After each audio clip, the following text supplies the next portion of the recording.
it's going. I'm going into sinkage. Yeah, if you want to... Jesus, Dad.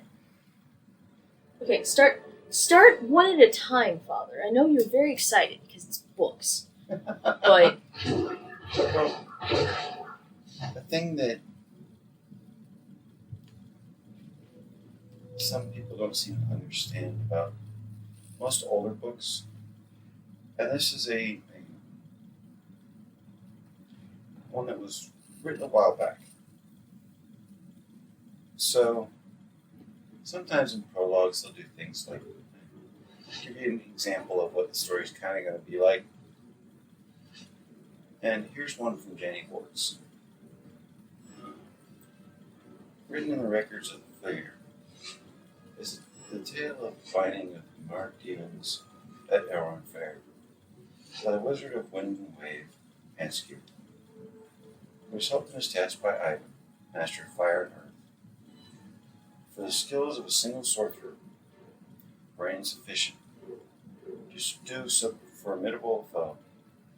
But at the moment of crisis, when the peril of mono demons was greatest, legend holds that Ivan betrayed his companion out of jealousy.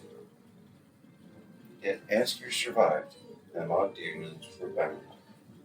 Major wards are sealed still in Anskew's powers, and through neither Ivan nor Anskew ever spoke of this scent which arose between them in a lonely isle on the North Sea.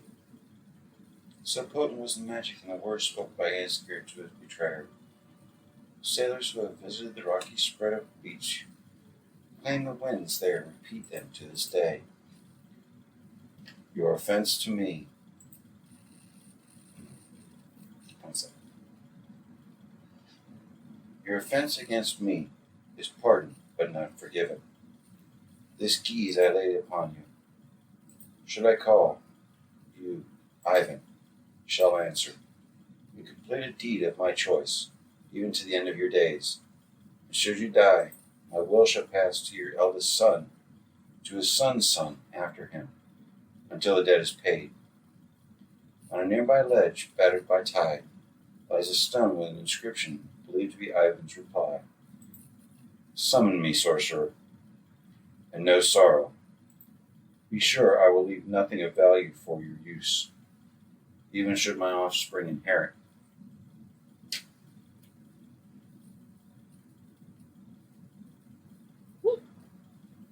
Just a little tidbit. Hang on. Stop. Got it. We have been sitting here, Father, for like 2 minutes. Okay. Let's continue moving forward now. So,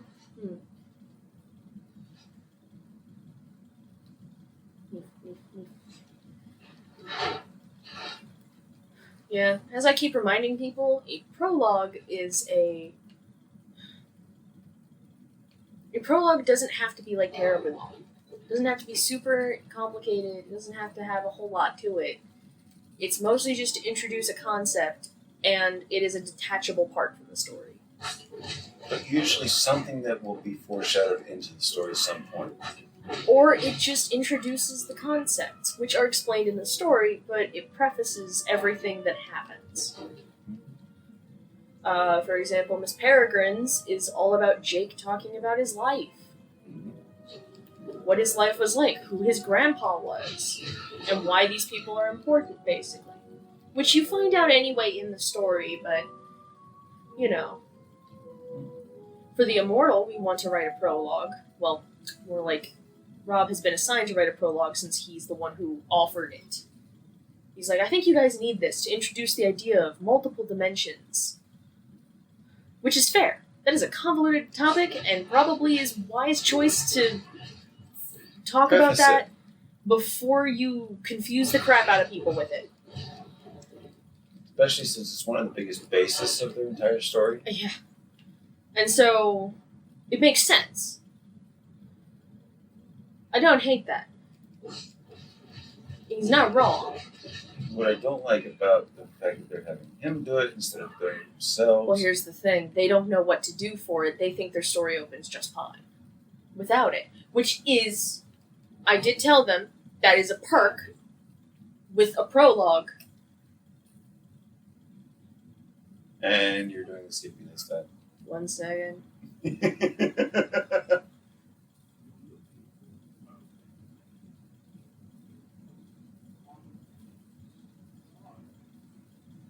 Well, the only route around to get the whole big building for Lord Manor.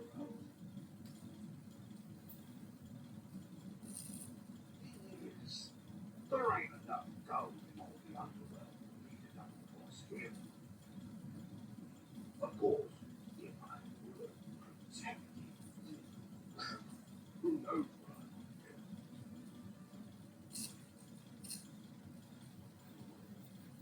I heard you talking Melvin out of that movie.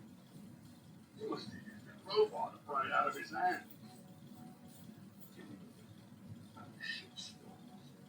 Won't find a much better deal than that the way you're going.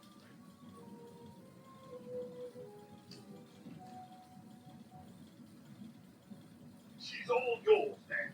Finest ship I ever built. Look her over and load her up. Before you weigh anchor though, you'll navigate her and I should have a little talk. You do have a navigator, don't you?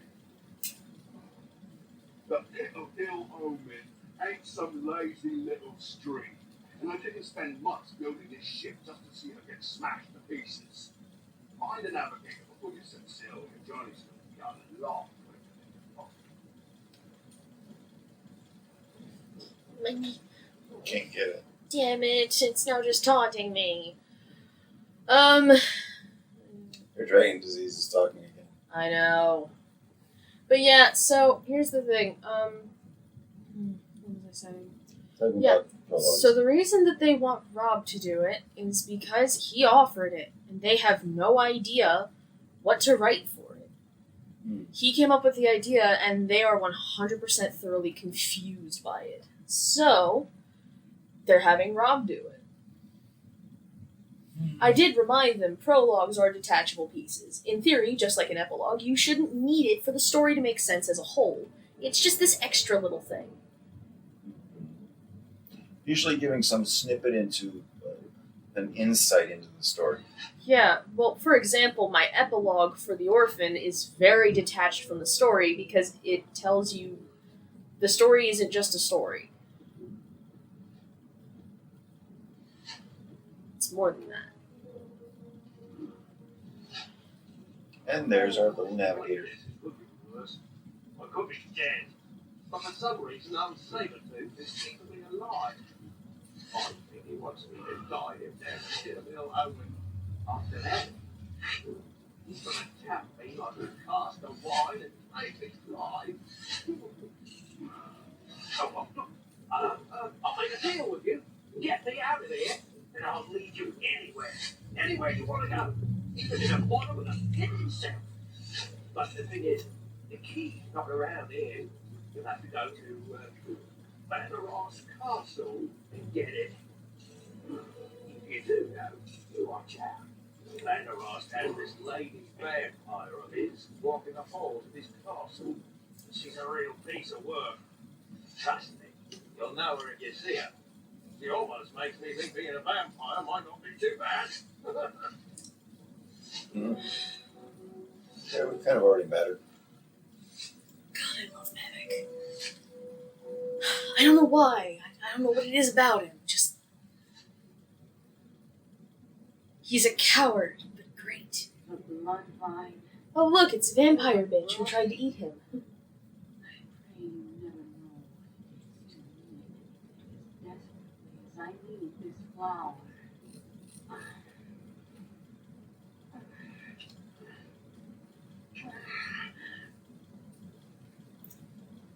Hmm. It's enough. I am in your debt.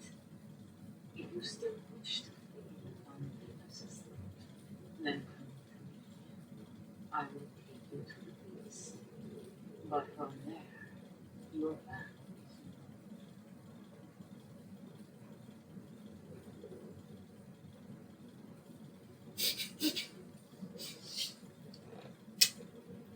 it seems Alice is with my wiles this moment.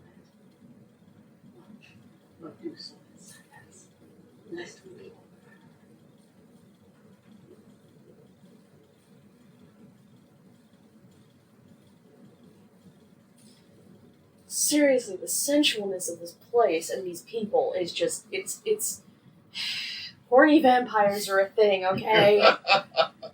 This is like the top tier of that. And then the guy she has to bone is really fucking ugly.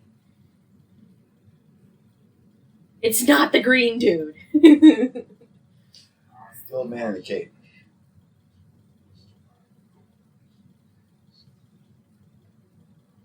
We shall see. I have yet to send them to stop the problem. They seem a trifle thin, but they are of proper age and vintage. They will suffice.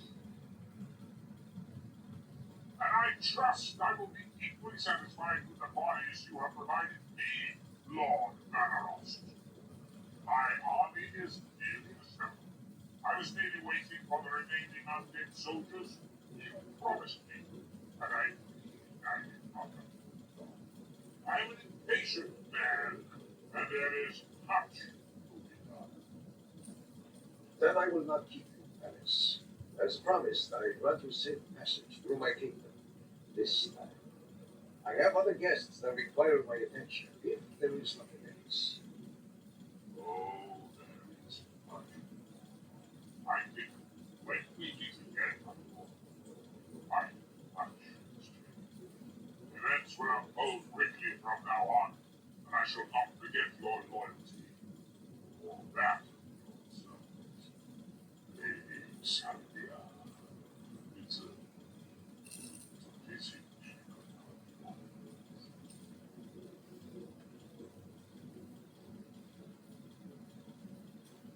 Yes, a pity. Did you know, Paris, that the blood fire, while beautiful, has spines along its stem that can stab a man when he plucks it?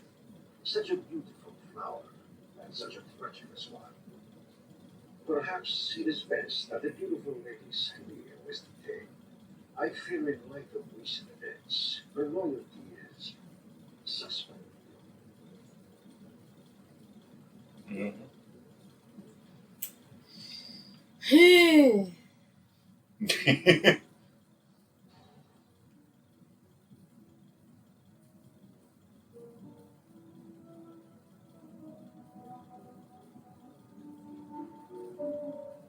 Her loyalty is suspect, say?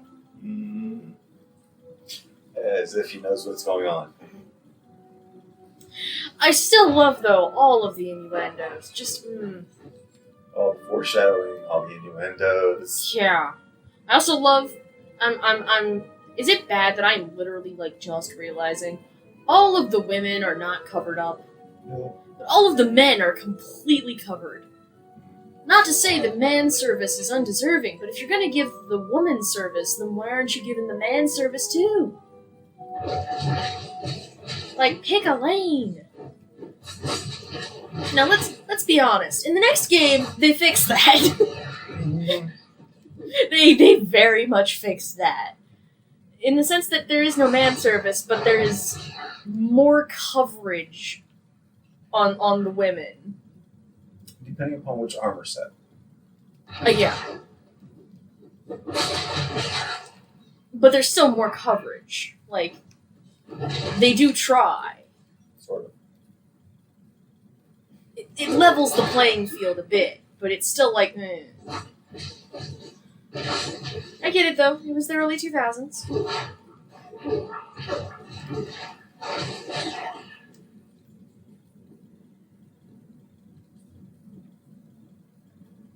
Which reminds me, did I ever finish that thought from like a previous episode at this point?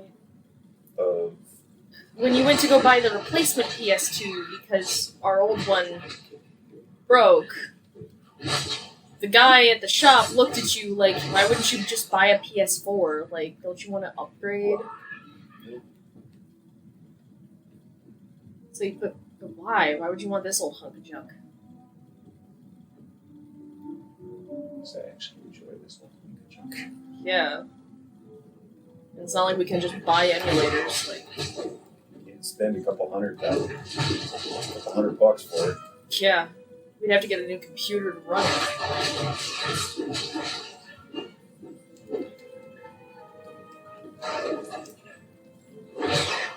Not to mention, how are we going to do 2-player on a computer? Yeah. There are limitations. And we don't like them.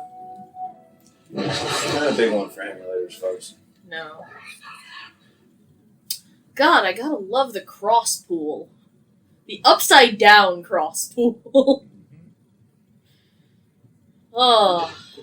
Well, I guess it was a right side up one from Vanderhoff's perspective. Yeah, because he doesn't really go this way. He goes the other direction. He comes from this way. Pause. Camera quit. The camera quit. Because the battery died. Nope. Yes.